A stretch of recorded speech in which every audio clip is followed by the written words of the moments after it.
Hey, good morning. How you doing? I'm Yalik, and I have been busy on Imitation Game. I'm going to leave Stage 7 up to hopefully increase my spawn percentages, but just finished Stage 6. Very weird Stage 6. That's not really why we're doing a video today, but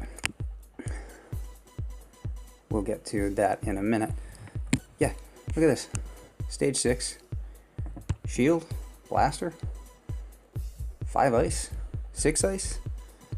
This was that was brutal on my 53 level 53 account.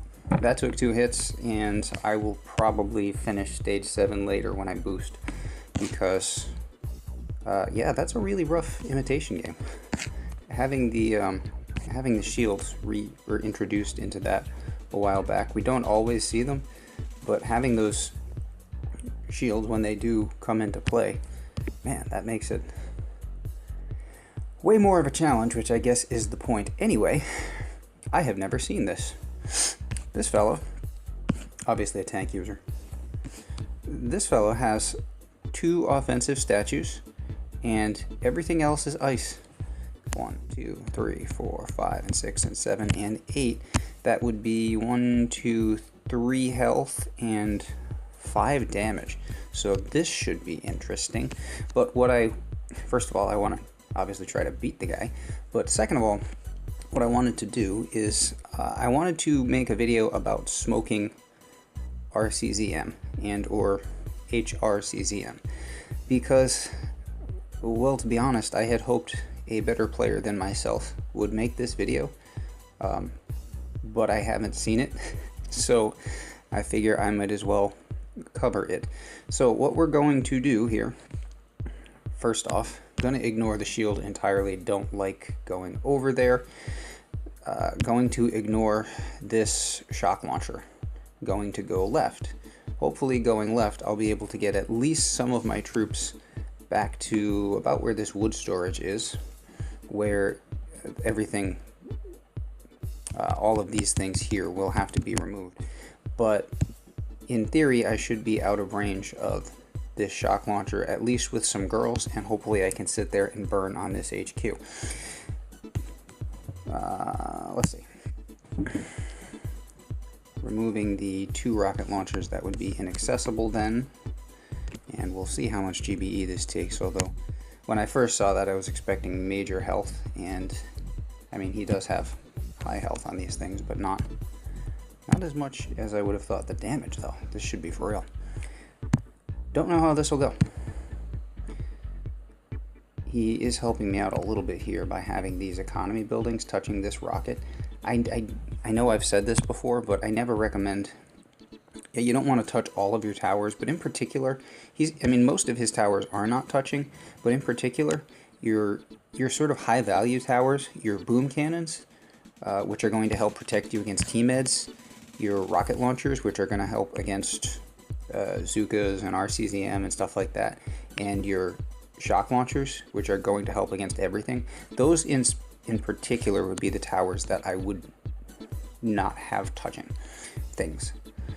Alright, I'm thinking 2 shocks up there plus critters, and away we go. Now, I usually land something like this.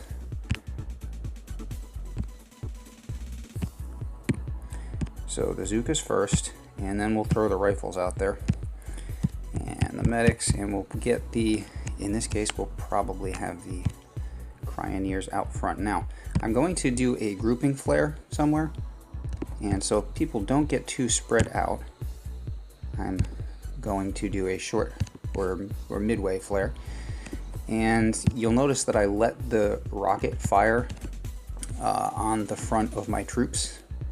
That is on purpose, and that is so the medics will have something to do, and then they will want to keep up with everybody else. Otherwise, they will not.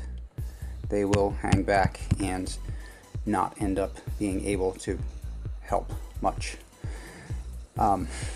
They just stay back on the beach. They don't follow flares like other troops do normally, so you need something to compel them to move forward, and that's what that is. So we need one more shock to come up, particularly need that shock launcher down there to drop. Once that drops, we can flare up as soon as we have the GBE for the flare. Flare up to the top, and this is where I'm going to try. I'd like to clear a little bit of a pocket here that machine gun could go.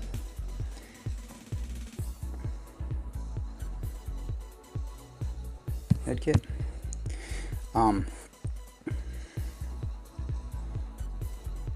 And then this should be a pretty,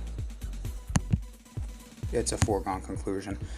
A lot of troops can use the critters to distract that shock launcher. The boom cannons, this flamethrower luckily can't reach the critters, so the boom cannons are working on them slowly, and down goes Mr. 8 Ice that easily. But so the main thing there is with the smoking, because smoking this combination, smoking any troops in combination is more difficult than just smoking one type of troop. If you've ever tried to do heavy Zuka on an op, smoking heavy Zuka on an operation, then you will know what I mean. You have to stagger the drop so that the heavies stay behind, or then you have to let the heavies pause somewhere on the way. It's the same thing with the heroes. The hero, you have to break the walk up because the hero wants to get out ahead of your Zukas if you're using Zukas, and you should be, because operations were designed for Zukas. You do know that, right? It's true. So any kind of troop combination is going to be harder to smoke than just a single type of troop, because the troops all walk at different speeds, and the walking speeds this is not particularly helpful. There should be more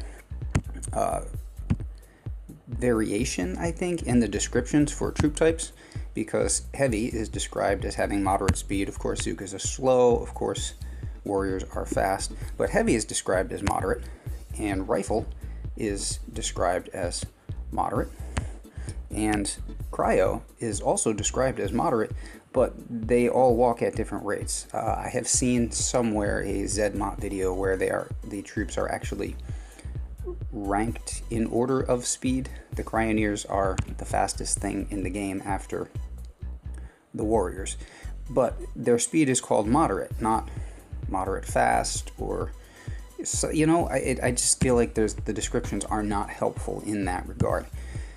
But getting all of these different kinds of troops to walk together in any kind of a formation takes a bit of doing. No, we don't need that part. So again, to recap. Blah, blah, blah, blah, blah. Okay. Thanks. And I think I talked for a second here, so I'll let it play on, and then we'll go back to 1x mode. So use the side drop whenever possible. Not always possible. In this case, the rocket launchers are way back off the beach. God, I talked a whole lot here, didn't I? Yeah, I guess I did. So use the side drop whenever possible when the beach is not hot, and that's it's very often possible, because the things that you remove with RZCM or HRZCM, there we go, are usually rocket launchers. You can use other smoke drops if need be, but I get the Zukas out and or the rifles depending on what's on the beach. If if there's a boom cannon or something on the beach, or some snipers, I might drop a boat of the rifles first, and then the Zukas, and then the rest of the rifles, and then everything else. The medics move very quickly when they move. Cryoneers move very quickly. We covered that. Sparky moves pretty quickly, so I try to, those things get dropped last. It takes a tiny bit of getting used to, sort of clicking around as you're dropping. You can't just, it's not like Warriors where you just drop everybody automatically without thinking about it. But in roughly that order. I do vary the order depending on, like I said, depending on the situation, depending on who I want out front. In this case, you'll notice that I dropped the cryos all the way to the left a little bit of space, so and right on top of the flare too, so they got out front a little bit, which was what I wanted here. Cryos have reasonable health in the thousands, like say 1400 or whatever it is. Cryos have reasonable health, so I wanted a cryo to tank this mine for me, and B, for the cryos who are out front to take a little bit of damage from the rocket launcher, because the cryo should survive both, and that will, like I said, that will give the medics, well, look at the medics. The medics are just standing there staring.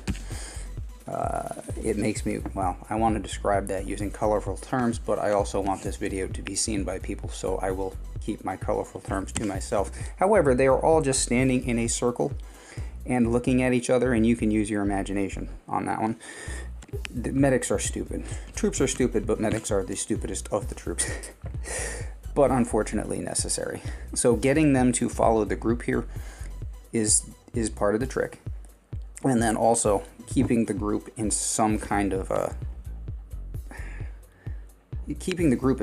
group. If you just drop everybody and flare up, you will have, without, like you're going to see the intermediate flares again. That's part of the standard part of the drop that I use.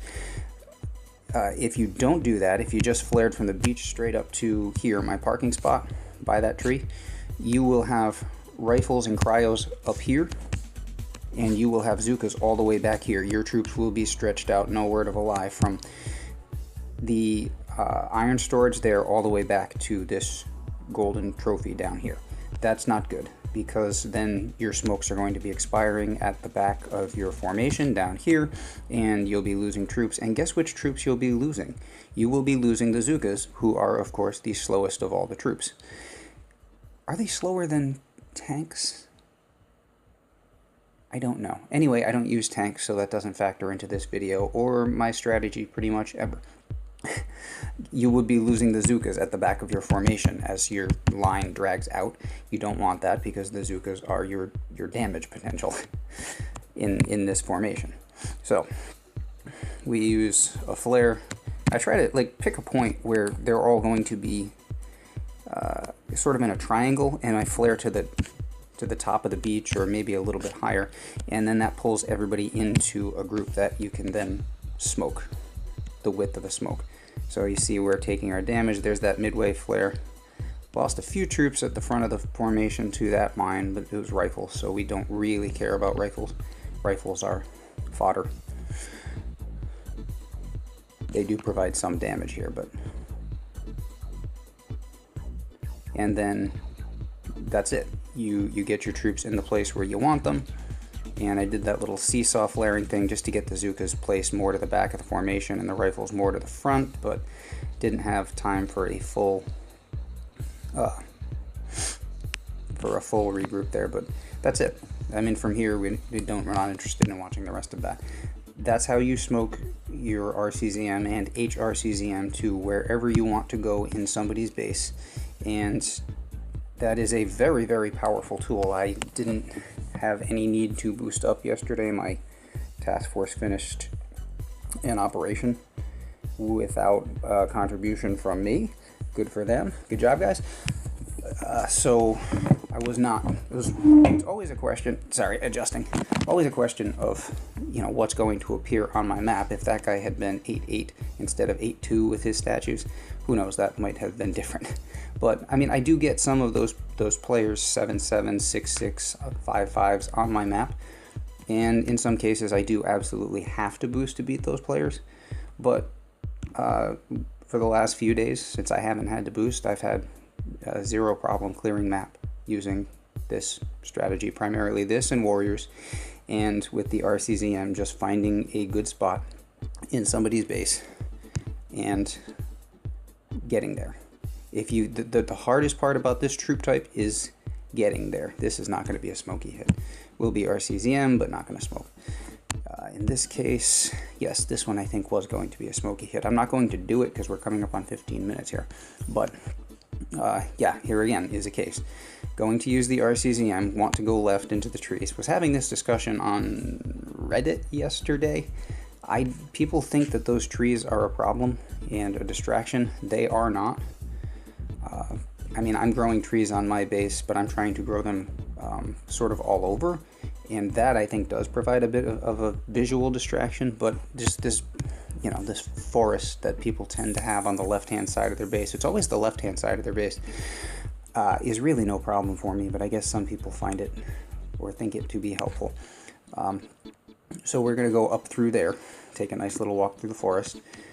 Going to ignore, I've been doing a lot of this recently, ignore the shock launcher entirely and just try to stay as much as possible out of its range, because barding them is a real problem right now. You see the health on that, 32, almost 32,000. Going to remove a rocket launcher and a rocket launcher, and then we'll smoke up to here, probably 2 shocks like you just saw and some critters, and we'll clear and then flare up again.